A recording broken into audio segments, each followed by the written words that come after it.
I legit thought I was done with the series, but this is like part 6 now.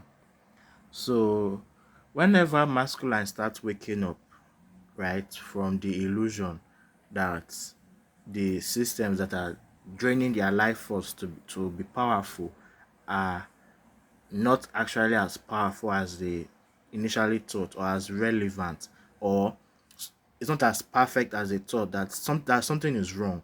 They start questioning the system, right? Appropriately so.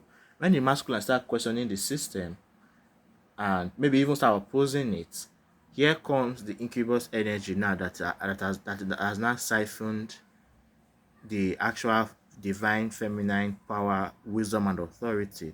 Will now swoop in. That's the force, feminine energies, the force control. That's the force control matrix energies now. That's the incubus energies will now pop up to now put the masculine back in line with sweet nothings, with manipulation and control, to put the masculine back in line, right? And when the feminines start challenging the systems, start calling the systems out, start trying to expose the system, because the feminine can see what is going on clearly. When the feminine starts trying to expose what is going on behind the scenes, behind the veil, because the feminine can see beyond the veil with ease, with feminine intuition and psychic abilities. When the feminine is not trying to expose those systems, here comes the systems that have already stolen the life force from the masculines, have gotten the masculines to co-sign to validate them as authority figures and as hierarchy figures, has gotten the masculine to reinforce them.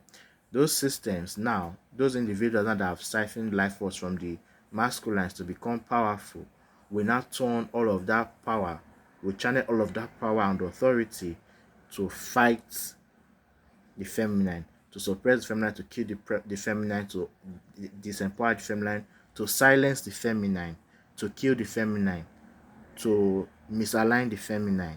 And pay attention to, like, because now a typical example of this now is like Israel and Palestine. That's a practical explanation of this last part I just mentioned, right? Then the first part now is like it now plays out in when people start questioning what is going on. Conveniently, the news media, social media, influencers suddenly pop up. Uh, propaganda is thrown in everybody's faces to put the masculines back in line, to regain their trust, or to distract them from what is going on, so that they don't realize the truth, wake up and break out of the system. So this is what is going on in society today. The tools that is used for manipulation and control is to keep the masculines in line, to keep them in check, while the weaponized systems in place are to fight those that know the truth, those that see the truth, those that speak the truth, and those that have power that rival the systems in place and the false power structures and false power figures in place. The false power matrix that is in place, right? It now fights the actual, real, powerful people, to put them in place, to kill them, to suppress them, or to even steal their powers once and for all. So that's what is going on right now in the global. That's globally. So just let me add it now, because.